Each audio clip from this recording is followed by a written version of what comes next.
welcome to J&J Squared Circle Wrestling Updates and Commentary. We are bringing to you Money in the Bank recap.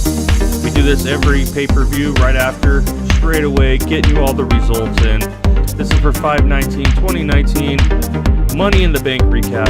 Here we go. Let's dive right into it, you guys. Please like, subscribe, share, check us out, YouTube, Twitch. All this stuff is up there. Let's dive into it. Did you say Twit? Yes, that would be your Instagram. So, Money in the Bank 2019. A lot of things happen. A lot of shock stuff, a lot of non-shock stuff, but a whole lot to talk about. So, as some of you guys know, every single pay-per-view, they have a pre-show. In the pre-show, they have a pre-match.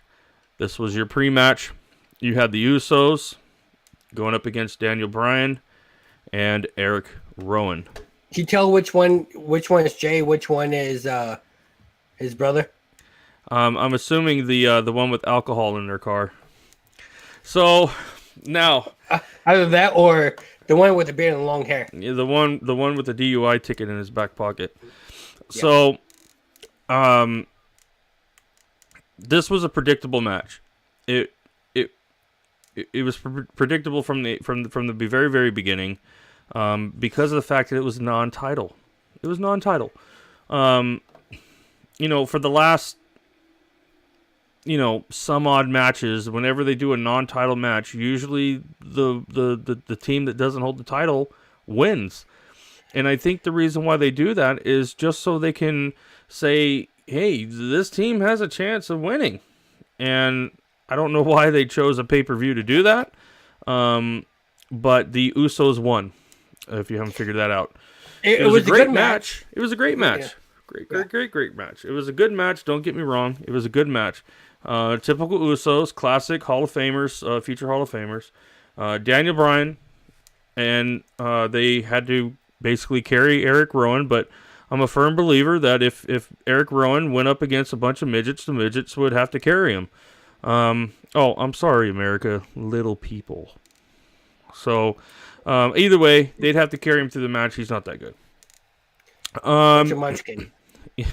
Moving on to the next match, the ladies' ladder match. Okay, you had Dana Brooke, Mandy Rose, Naomi, Bayley, Carmella, Nikki Cross, Ember Moon, and Natalya. And in case you're not aware, just to give you a quick explanation, the Money in the Bank is basically a ladder match. Obviously, no disqualification. And the Money in the Bank briefcase hangs up in the middle of the ring, high in the air. The purpose is to be the first one on the ladder to grab the Money in the Bank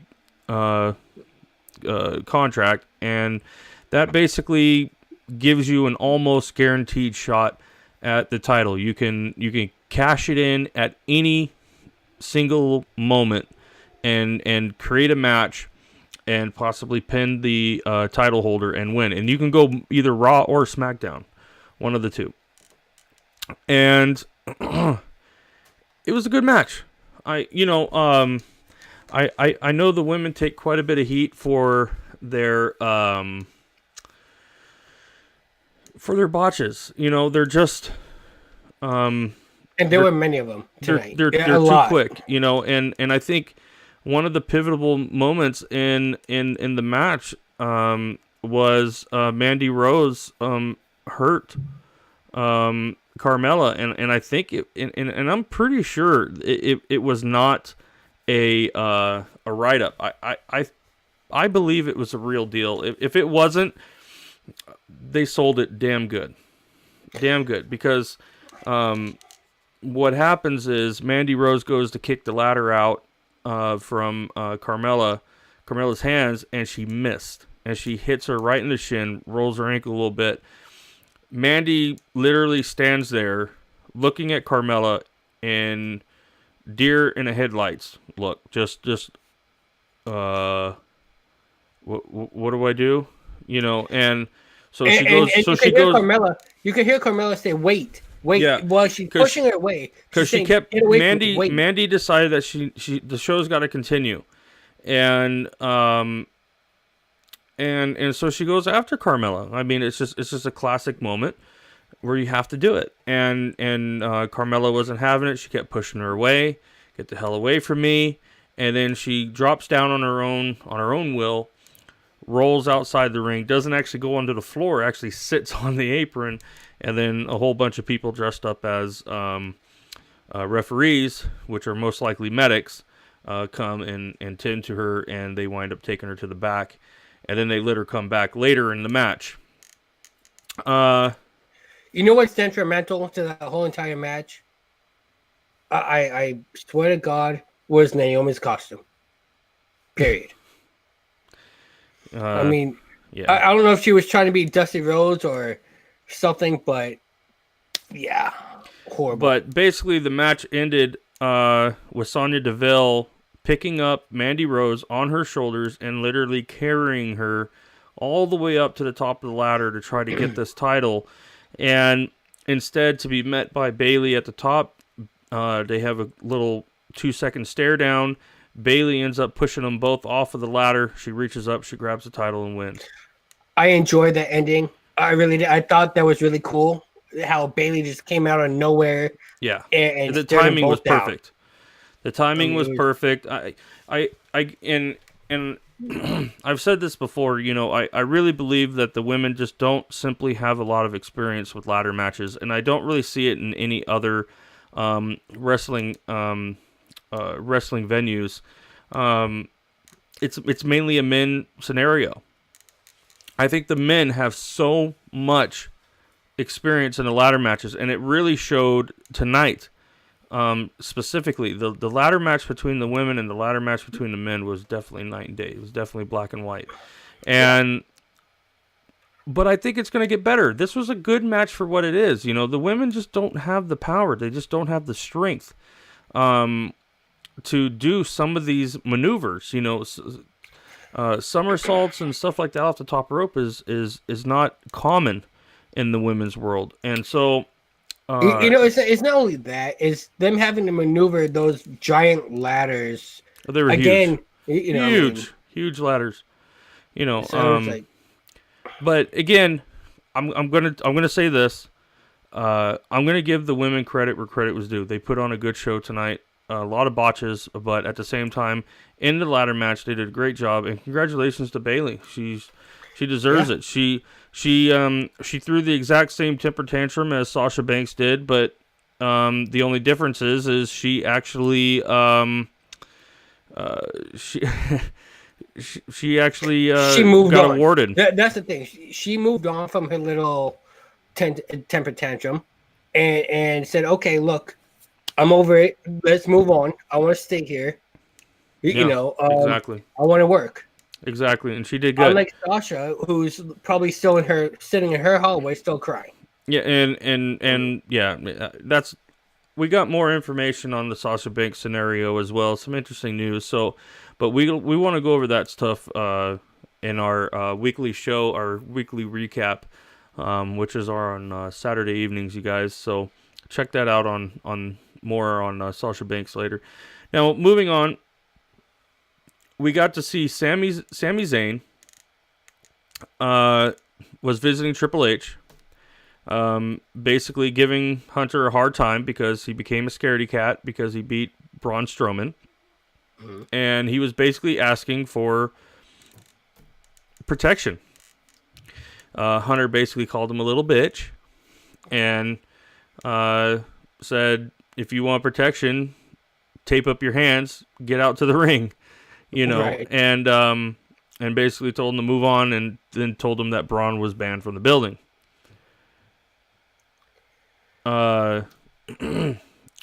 Next coming up, we had Rey Mysterio going up against Samoa Joe for the United States title. Which was a very quick match. Very, and I'm very quick surprised. match. Before it started, you saw Rey in the locker room, you know, doing his son-father thing. and then They Ray all love comes each out. other. Samoa Joe comes out. The match starts off pretty good, pretty decent. Classic Rey Mysterio, classic Samoa Joe, except it ended very quickly and totally. You didn't really see it coming, and Ray beat him. Ray beat him in a quick roll up, which, by the way, you guys, this isn't over because Samoa Joe's shoulder was clearly up. They played it out. The ref completely biffed it, and this was a night of referee biffs. I'm going to tell you this right now. Referee botches were high tonight, and this was the first major one that there was. And however, I think this one was intentional, so that they can keep this feud going. At the end of the day, Rey Mysterio wins the United States Championship. He's out in the ring. He's celebrating, blah, blah, blah. Samoa Joe rolls back into the ring and completely annihilates Rey Mysterio. And by the way, in the middle of this match, Rey Mysterio busted the piss out of Samoa Joe's nose. Totally broke it to bits. You can clearly see he had just blood draining out of it constantly. Samoa Joe, that dude is a boss. Because he took that injury like a man. He did not act like he was fazed by it whatsoever. Good on him, man. That's high cred to Samoa Joe. You're no joke. Oh, by the way, we have some news on Rey Mysterio, which again we will tell you on this Saturday. And this is pretty much official news as well. It's out there, so we're gonna go over more of that at the end of the week. You guys have to tune in on Saturday. You absolutely have to. Yeah, this is gonna be a good show, you guys. So after that finally happened, Ray's son came out. Basically just watching his dad get attacked by Samoa Joe, acted like a complete weenie. Wouldn't get in the ring at all. Just sat out there. My dad. Anyway, millennial. That happened. So. After that segment, after that match was over, you saw Braun Strowman running through the halls and knocking shit over, trying to find Sami Zayn. He winds up picking some security guard up, and security guard basically pissed himself. Braun dropped him, kept going, and then that segment was over.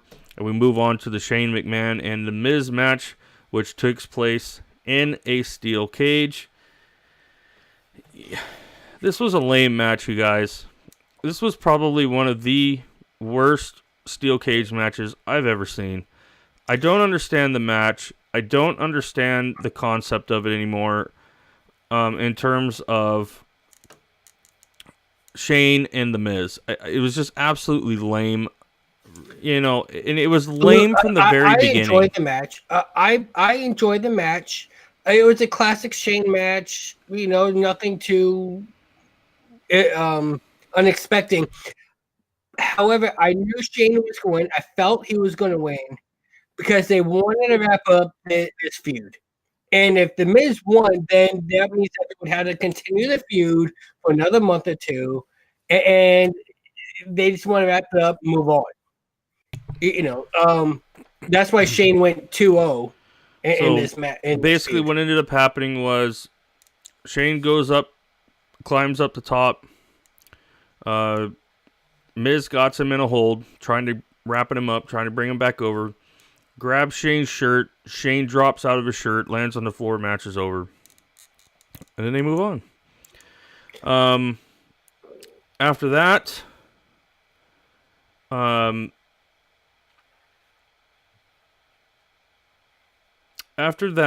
you had another segment with Sami Zayn. Hunter and a whole bunch of other cronies are running down this little tiny hall, only to find Sami Zayn hanging by his feet upside down on a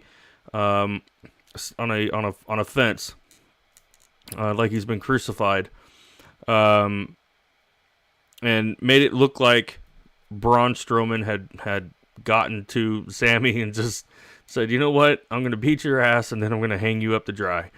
And so Hunter closes off the curtains and blah, blah, blah.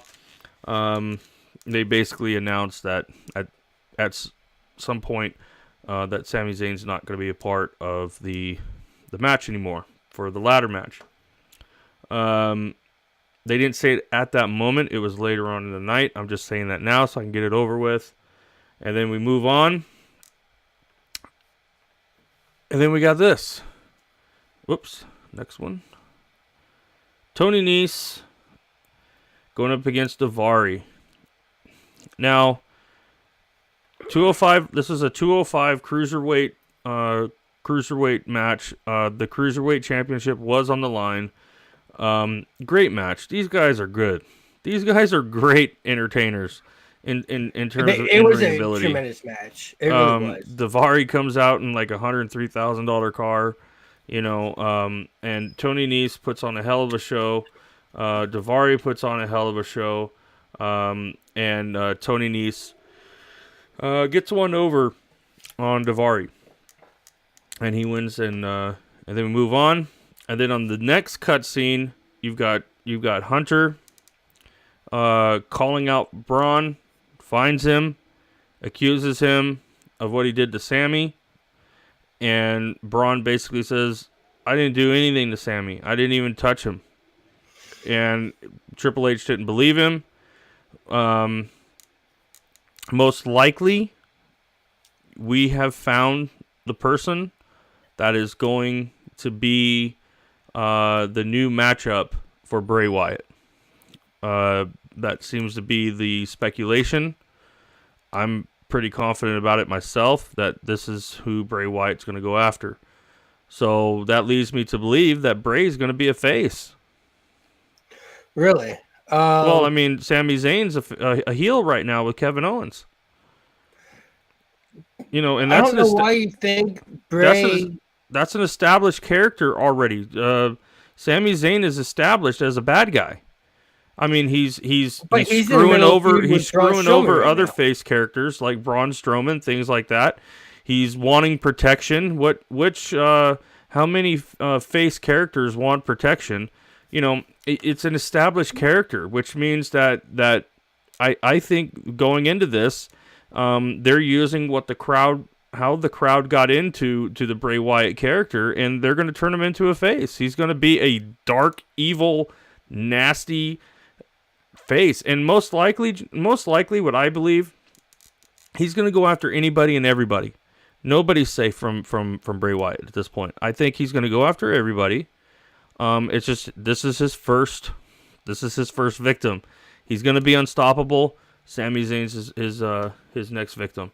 Zowie wowie, baby! I can't wait. So, now the next matchup. At least he'll be a better version of a darker clown than Doink. I mean, the next matchup we had Becky Lynch up against Lacey Evans. So the match was good. I mean, considering it was Lacey's first, real match in the WWE. I have to give it to her. She held her own quite nicely. I was very impressed with her. Actually, her strength is incredible. It was a decent match. It really was. And to be honest with you, if Lacey's starting out this good at the beginning, she has the potential to be absolutely amazing. If WWE provides her the opportunity to evolve.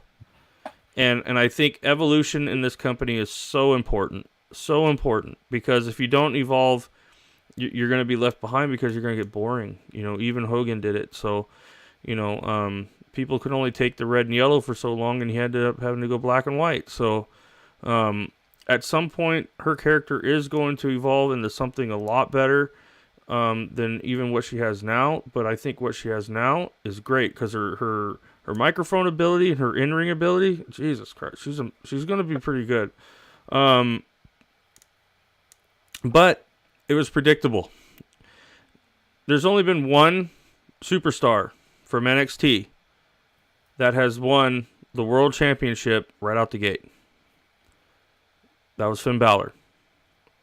Kevin Owens won the United States title on his very first match. That's not the championship title. And at the time when he won the U.S. title, that title meant nothing. It meant zero. Right. Right now, I think this was her moment to show backstage what she can do.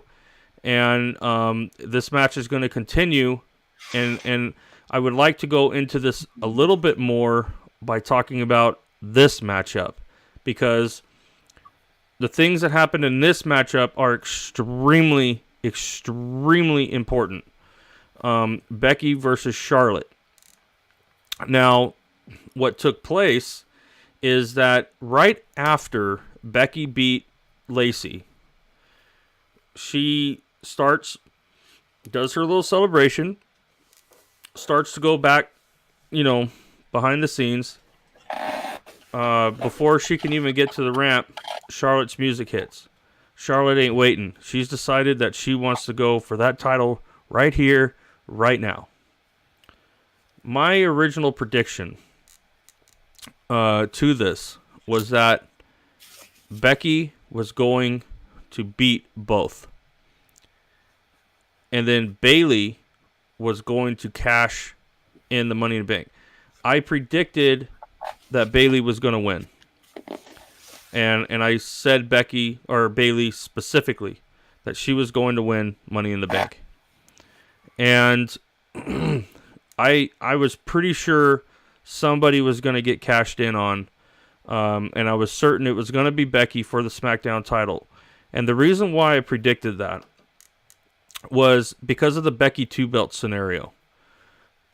Vince McMahon absolutely hates when people call the belts.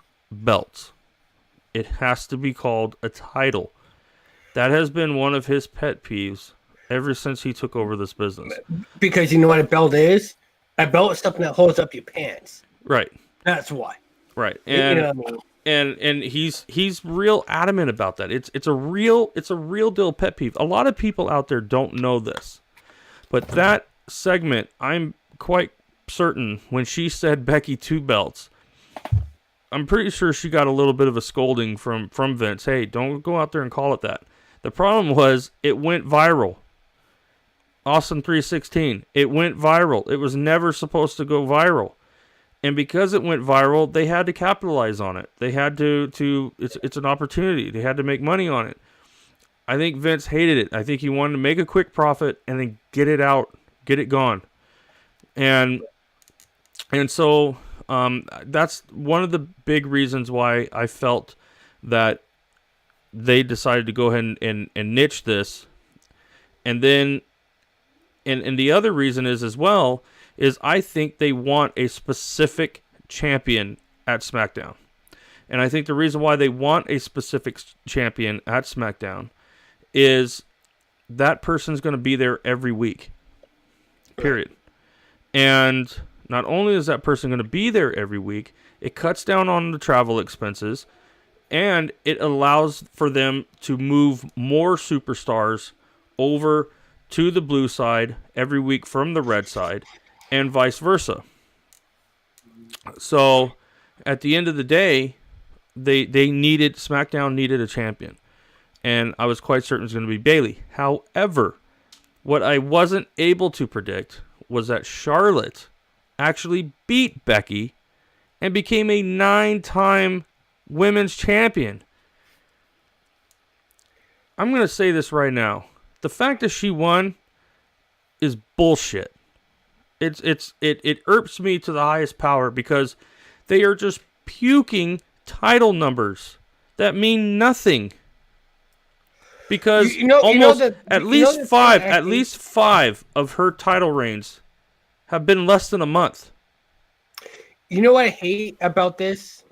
About her winning and then ultimately losing tonight to Bayley is that now you have another feud with the 4 horsewomen. I cannot stand it. I'm tired of watching all of them just feuding with each other. Someone needs to move on from their backstage close friends and move on to another feud. They have so many options. I mean, look at the deal. Look at Lacey Evans. Lacey Evans, fresh out of NXT, comes straight onto the Raw scene, goes right after the title belt. Ember Moon on SmackDown. There's a lot of women on that side that can. Why move Asuka to a tag team when she's clearly a singles competitor? Even Sane is a singles competitor. Those are all people that could have been going for that belt. Instead, they choose Charlotte. Let me tell you something. It is obvious as day is light that they are trying to build a Flair legacy. Now, I don't think they have to. Now, I'm gonna predict this right here, right now, on 5/19/2019. I want everybody to listen to this. I am predicting right now, Charlotte Flair will beat her dad's title record. Charlotte Flair will hold that belt 17 times. I'm predicting it right here, right now. And the reason she's already over halfway there. She's more than halfway there, and it's absolute garbage. Because here's the thing: when Ric Flair, her daddy, held that belt 17 times, he held them all longer than a month. Right. You know what I mean? It wasn't just. I mean, and hell, in this one, she held it for literally. Okay, before I get to the spoiler. So, how Charlotte wins. Lacey Evans comes back out, and gives her the women's right. Knocks the shit out of her. I don't think women should have rights anyway, but that's another story. Don't say that. Anyway, hits her with the women's right. Winds up interfering into the match. Becky does a few things. Ends up, the distraction ends up getting utilized, and Charlotte rolls up Becky, wins the title for the 9th time. Decides to attack Becky. Lacey gets in the ring. Or, no, Becky goes outside the ring and attacks Lacey. Starts knocking the piss out of her. Charlotte comes out, attacks Becky. They roll her in the ring. They constantly attack her. Building it up. Finally, Becky comes out, knocks the shit out of Lacey Evans, throws her outside the ring. Charlotte ends up coming, getting involved with that. Hits Becky or Bayley, and they wind up putting her on the ground. Charlotte got cocky, goes after Bayley, misses, hits her shoulder really hard, and then Bayley decides this is it. This is my moment. Cashes in, pins Charlotte 1, 2, 3. Bayley is the new SmackDown Women's Champion. So basically, Charlotte held the championship for her 9th time for a total of about 3 minutes. Yeah. It was a waste of time and a waste of a spot, to be honest with you. It's not just that. It's, to me, it's an insult to that title. They're giving her the title spots. Why? Why so fast? Are they afraid that Charlotte's going to want to run off and get knocked up like every other fucking woman? That leaves WWE, hence the Bellas and, just about every woman that's ever been in WWE winds up leaving before they're 30. Yeah, Maurice, who's got knocked up twice already, and even Trish Stratus. Ronda Rousey, who wants to get knocked up. Even Trish Stratus, I mean, there's nothing wrong with that. But why are you buying the time for this? I mean, for what? I mean, you're going to piss on everybody else for a simple 17-time world champion? It's I trash think and they're it's an doing it insult. because it is Charlotte. If they Hunter would loves her have, dad. if they would have let Charlotte lose, it would have ended everything. It would have ended the feud. She would have been completely out of it at that point because she wouldn't have been the one that lost the title. But at the same time, they would have had to build this feud up with Becky, but they didn't have to because Becky was still the Raw Women's Champion. That's who she's with Raw. Okay, So but she wouldn't have been able to cross here's my over to question. SmackDown. Here's my question. Even though SmackDown has a lot of women talent on there, who would they turn to for Bailey to? I think anybody. feud with? I think Bailey could sell anybody in that locker room. Anybody in that locker room could have sold. With what Bailey. I think? Bailey's You know what good. I truly think is a political move. I really think that, and that's what it looks like. I mean, look at I Charlotte. would Charlotte like to and, know about the politic move because I don't see politics in this. It's Really? certainly not a race issue. No, is it a politic move because now you have three friends feuding against each other, just at different times. That's You not had politics. you had Charlotte and Becky don't- Lynch feuding since SummerSlam. I don't think that's politics. I just think that's a simple It's politics. storyline that's been going on for months, and the women's revolution, storyline is dead. It's just awful. It's all politics now. Instead of Becky, now you have Charlotte going up against another four horsewoman and Bailey. But how is It's that all politics? Because now you have friends working with each other and not wanting to move on to a different feud. All No, right? that's So not now- politics. That's just power control. That has nothing to do with politics. That's just power control. And I really don't even think it's power control. I honestly to God, seriously, dude, you know as much as I do the friendship between Vince McMahon and Ric Flair. Right. Do we not? It's obvious. Okay? Yeah. And then now you add the daughter in there, and he's going to start throwing that Flair name a bone. Because they are friends. And again, I'm going to say this. If anything, it's the Charlotte scenario alone that's politics. I'm going to say this about politics with Andrade and Zelina Vega. When they went to Raw, they made one appearance, but Aleister Black and Charlotte are SmackDown. So guess what? They had to move Zelina Vega and Andrade back to SmackDown. Again, it's another political move. Well, I don't know if that was they claim that the politics on that, okay, was the fact that Zelina Vega and Andrade are not white. You know, they're not white. They're they're Latin. So, at the end of the day, that's what they want. They wanted a more diverse roster onto the Fox network coming this fall. So you mean that has got nothing to do with husband and wife wanting to be together? No, I boyfriend, girlfriend absolutely wanting to be think together? that's every reason. I think that's every reason that that they got moved over there. However, I don't think it has anything to do with politics. I don't think it has anything to do with backstage anything. Because, quite frankly, I think there's only a few stars, a handful of stars, that have any kind of control whatsoever in anything that they do.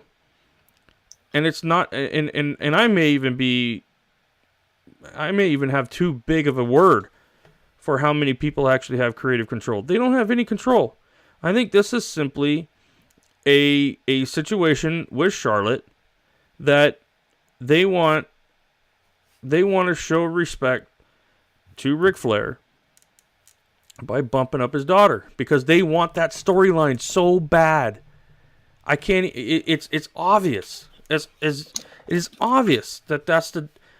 Who else can say that in the women's division that's even come close to 9? Nobody. Not one woman in the entire roster can say that. Not one. No.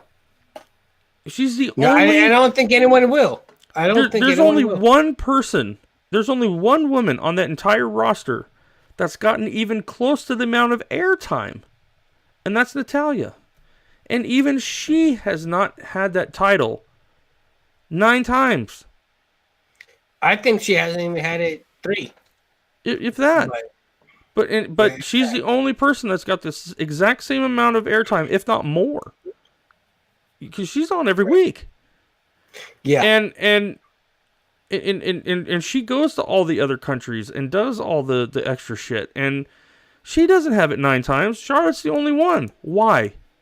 Why is Charlotte the one woman out of that entire big ass roster of women, the one with 9 titles? You tell me, because it honestly, God, it's screaming Ric Flair record. That's what it is. Yeah. So, yeah. Moving from there, I'm going to move on now.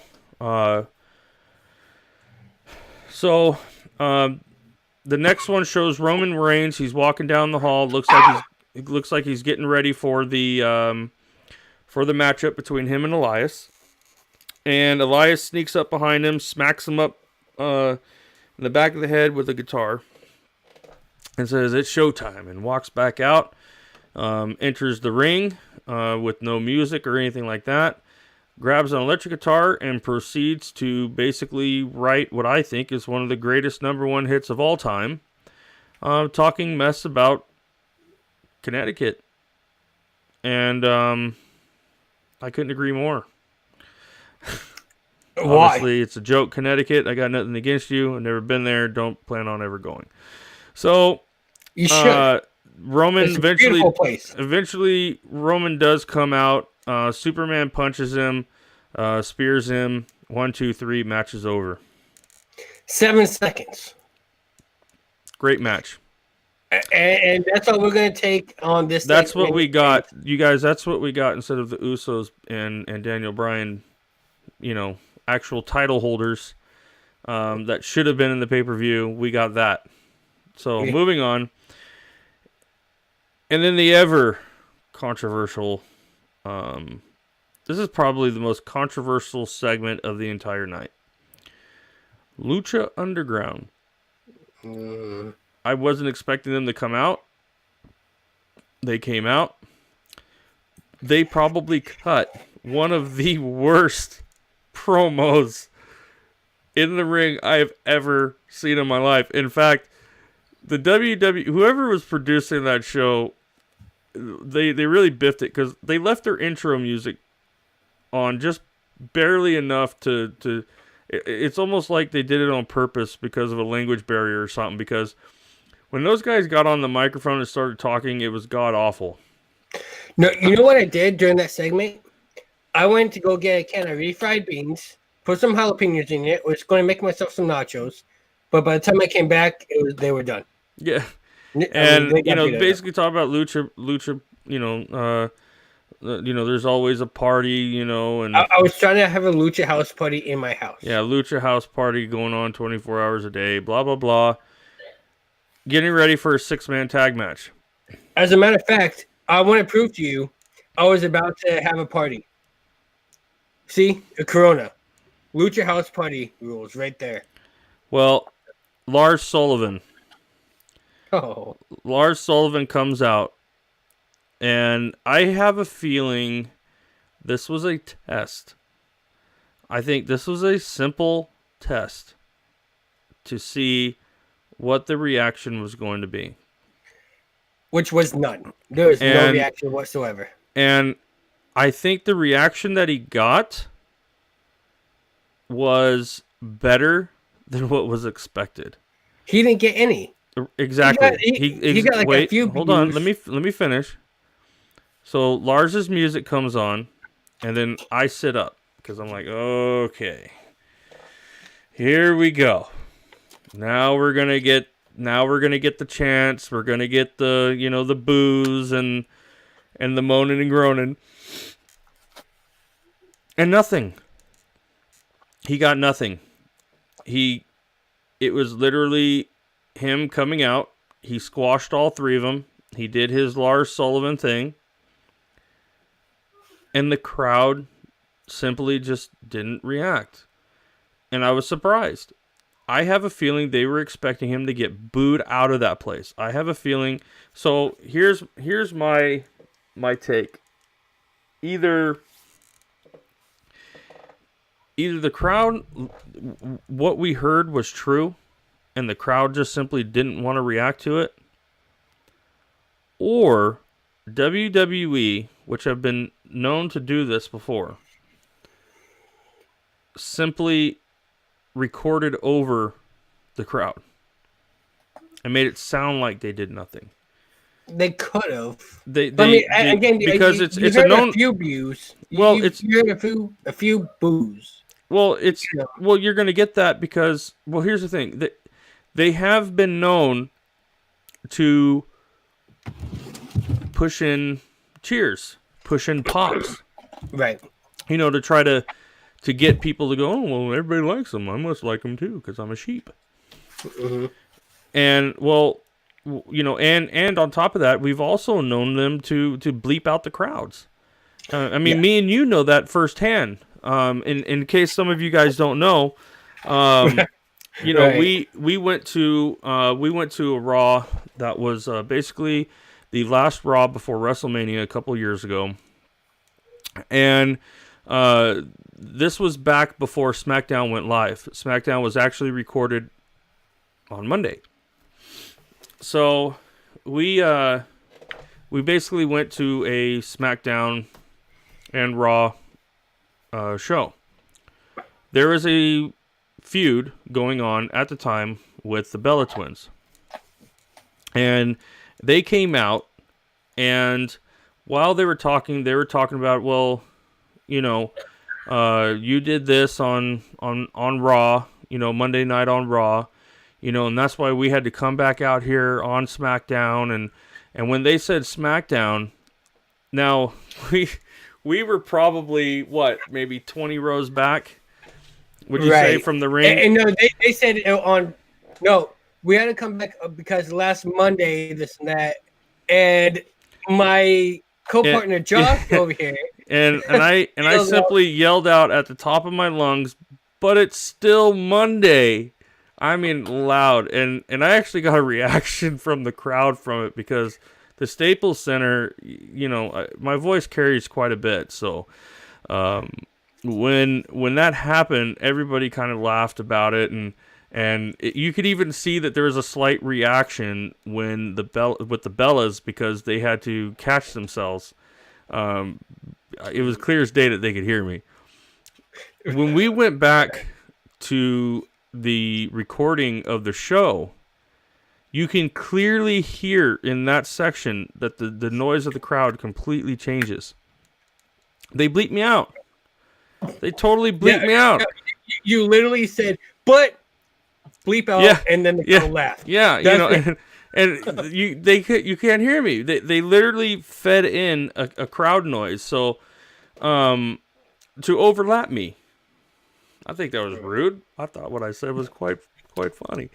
But and true, by the way, but at the end of the day, they've been known to do that. I have a feeling it is possible that they could have done this with Lars tonight. I'm not sure. I really didn't see much reaction, much excitement coming from the crowd when I was looking around at the crowd tonight. So that's probably the most controversial scenario, but we'll see how that goes. There's one more controversial scenario, but that happened at the end of the night. But we will talk about in the next few minutes. Yeah, so the next matchup that we got, Seth Rollins versus AJ Styles. I'm going to say this right now, man. That was an unbelievable match. It was a great match. I mean, very fun. I think it was the match of the night, which I think a lot of people predicted that it would be. Just absolutely killer. They did an amazing job. Rollins win. He beat AJ Styles, retained the title. AJ came back in the ring, extended his hand out, shook Rollins' hand, and rolled out of the ring. I think everybody expected AJ Styles to turn heel. Yeah. I expected him to give Seth a low blow or something. But no, he stood up like a man, shook his hand, and walked out. I have I a feeling that they're gonna have one more match. I think they're gonna. I have a feeling. I have a feeling. I know why, and I'm going to get to that later on in the show.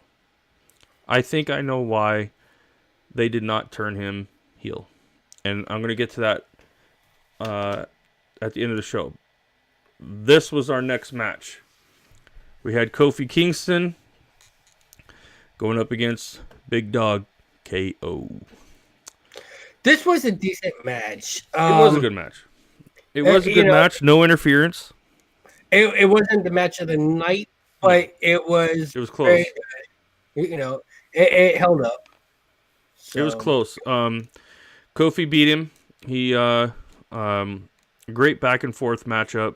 Kofi winds up going over and wins that match.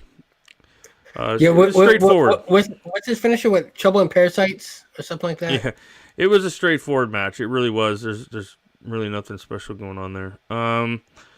This was the next match. We have the men's ladder match. We have Andrade, Baron Corbin, Randy Orton. Okay, you have the Scottish Psychopath. That's my best impression I got. So don't hurt me. Drew McIntyre, Sami Zayn, Finn Balor, Ricochet, and Ali. So obviously, Sami Zayn was knocked out earlier in the night. Was not able to compete. Pretty sure Bray Wyatt tended to that. Throughout the night, all we heard was Yowie Wowie. Everybody was wanting to see Bray finally come out. I think when he does come back, he's going to come back to one hell of a pop. God, this was a good match. Do you think he was going to come tomorrow? Do you think he's going to come tomorrow night?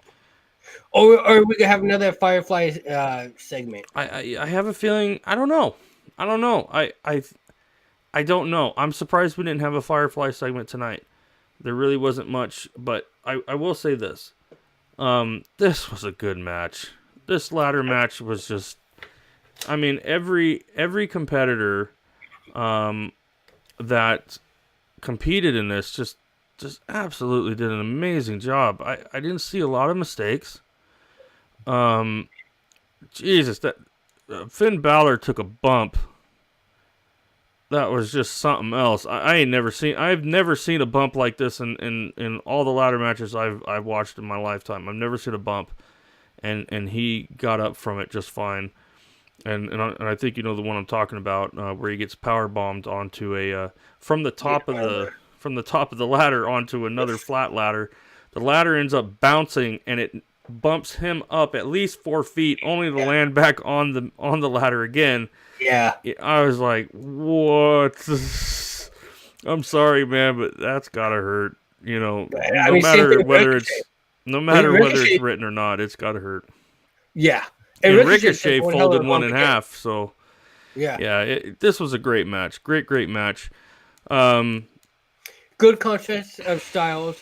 Firefly, then you had the power, you had you had so many great moments. Now, I don't want to tell you guys what happened. I'm going to show you. And if this pisses you off, let us know in the comments below. Here it is. Here is who won Money in the Bank for the men's side. That is right. And this is an actual shot from Money in the Bank. That is Brock Lesnar. It was an 8-man match. 8 people had to compete in the match. There was only 7 spots in the match. Sami Zayn never came out. Brock Lesnar at the last minute filled that spot. Last minute, by the way. He never competed in the match until at all. He did not compete. He simply came out. I believe it was Ali, wasn't it? Ali was on the ladder. It looked like he was going to possibly win it. Yeah. And Brock comes out, pushes the ladder over, knocks him out of there, moves the ladder back in place, climbs up, grabs it with ease, only to laugh and mock the WWE universe like you wouldn't believe. Right. Now, me and John caught wind that he had been rescheduled for the Super Showdown, Super Showdown. which is going on June 7th. Right. So, this brings me back to a point I wanted to make earlier. Why did they not turn AJ Styles heel? I think this is why. I think this is absolutely why. I have a feeling AJ Styles is going to be the reason why Brock Lesnar does not cash in that Money in the Bank.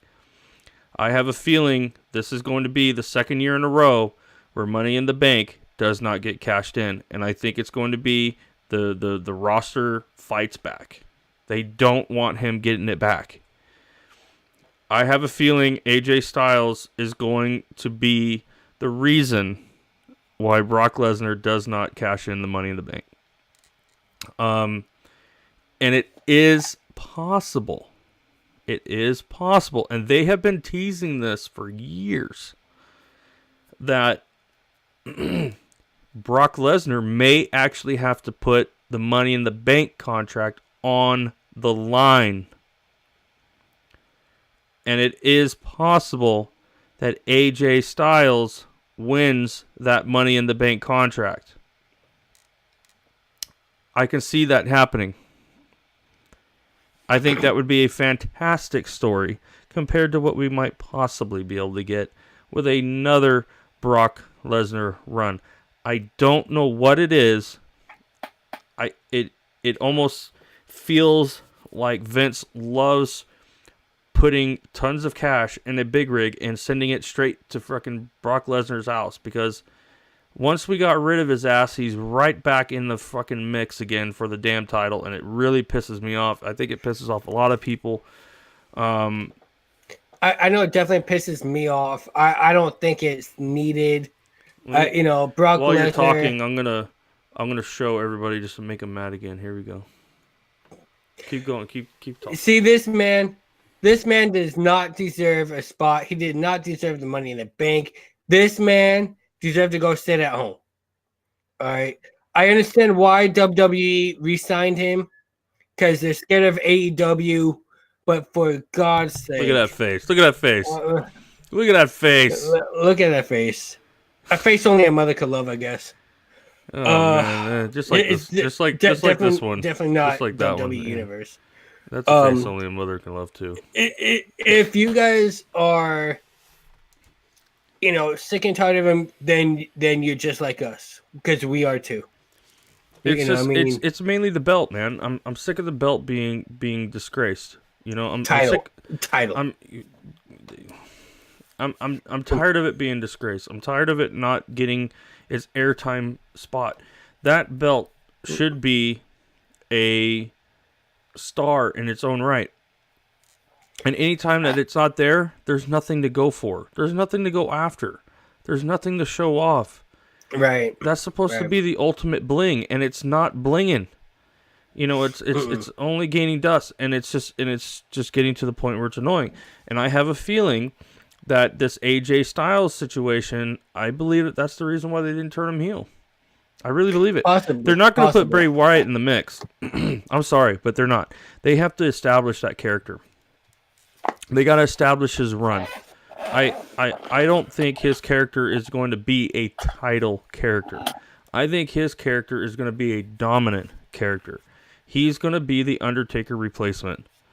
He's going to be that dark entity that we need. Which is what I asked you a few weeks ago? Mm-hmm. Like, what you thought if Bray was going to be the new Undertaker. But you know what, too, at the same time, though, I don't necessarily think he's going to be the new Undertaker. I think he's going to be the new Bray Wyatt. And, but he's going to fill that Undertaker spot.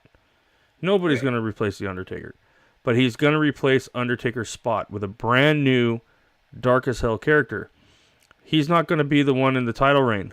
AJ Styles, however, could. Now you bring the Money in the Bank contract into the mix. I have a feeling Brock Lesnar is going to lose it. I really do, and he very well could lose it at Superstar Showdown. Yeah, I wouldn't be surprised. I'll actually be kind of excited to see it because I know he's being promoted for that show.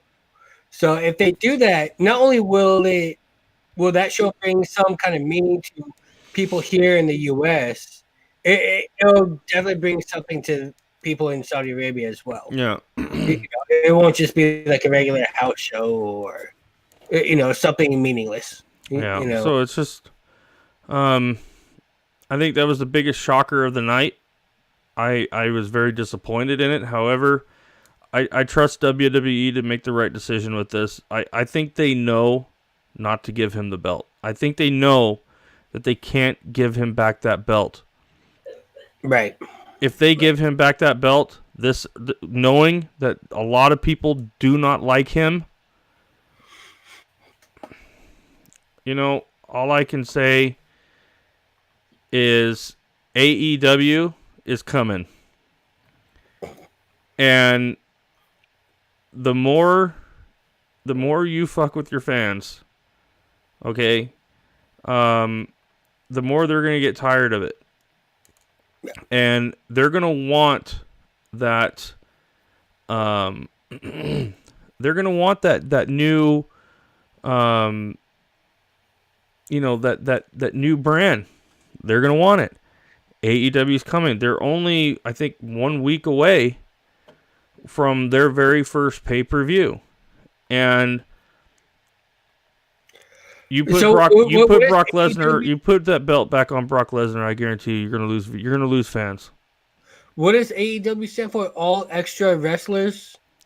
So like what, WWE rejects? I think you need glasses because it's definitely elite. So my bad. It should be all extra wrestlers. It should be AWW, all washed up wrestlers.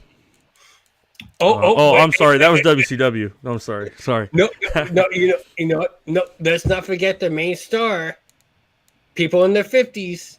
You have Chris Jericho, and yes, people, put your jackets on, put your winter coats on. We have Glacier.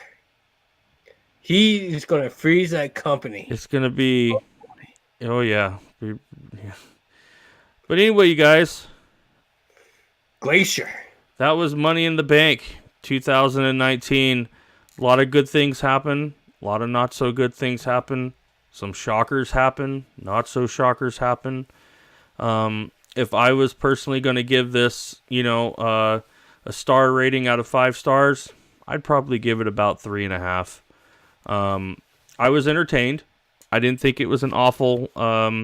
Pay-per-view. I think it could have been a lot better in a lot of other aspects. But I give it a 3.5 star. My WrestleMania star rating was like less than 2. Don't you want to know what stars I'm going to give it? Yeah, I would like to. I was getting to that. Are you sure? I'm going to give it a 3.75. That's stupid. So he's giving it a 3.5 star, just like me. So I think it's around the board, 3.5 star. I think that's a fair rating for it. It wasn't like what. It was more like I was entertained. It was a decent show. It was an entertaining show. Yeah. For the most part. Yeah. So guys, please come up. Join us tomorrow right after Raw. All right. And I'm sure you'll be entertained with us. And you guys, again, thank you guys for tuning in to our show. This means a lot for us. It's just we're just wanting to bring you guys into our normal day conversations and just listen to things. If you agree with us, that's awesome. If you don't, hey, that's cool too. Everybody's got their opinion, man. This is your sport. Be entertained. That's what it's all about. You know, there's really no right or wrong thing to feel about this sport. It's all good things, and that's why we're doing it. And you know, we're not trying to get rich or anything like that. We just wanted to put together something and just have a conversation and see if you guys can join in and fill us in. And later on, you guys too, we're actually planning on bringing in guests onto the show to actually interact. If you've got a webcam, you got a microphone, and if we get to know you a little bit through our comment section and things like that, and we can bring you in, I have the ability to do that, no problem. So, you guys, thank you guys for joining us. We're here to have fun. You know, Yeah. we would love you guys to join us, and you know, I still challenge anyone out there to try to beat my knowledge. By the way, and I wish anybody luck, because that's a pretty hefty brain when it comes to WWE and all wrestling knowledge. So again, you guys, please hit that like and subscribe, and don't forget to hit that little bell for notifications on future shows when they do pop up. And I appreciate every single one of you guys for checking in on our show. We're going to be doing shows every Monday after Raw, every Tuesday after SmackDown, and every Saturday evening for a weekly roundup. And then after every single pay-per-view that comes on, we're going to hit it up. And in the future, we may even be covering more details on the 205 and the NXT shows, because I know those are starting to come up quite a bit. And it's also important for people to understand who's on the up and coming, who's starting out, who's going to be the future of the business. And that's a great way. So we're going to be bringing in stuff like that too. So we plan on doing quite a bit of shows, but for now, right now, the set schedules Monday, Tuesday, Saturdays, and every pay-per-view. So join us, you guys. Thank you guys so much for coming. My name is Josh. I'm your host. That guy over there is my co-host. For those who can't read, my name is John, Jon. There you go. No, you don't even need to know how to spell to make that name work. So you guys, thank you guys very much. We're going to wrap this up right here, and we will see you guys soon. Okay? Tune in tomorrow for the After Raw show. Thank you guys. Have a good one. Good night.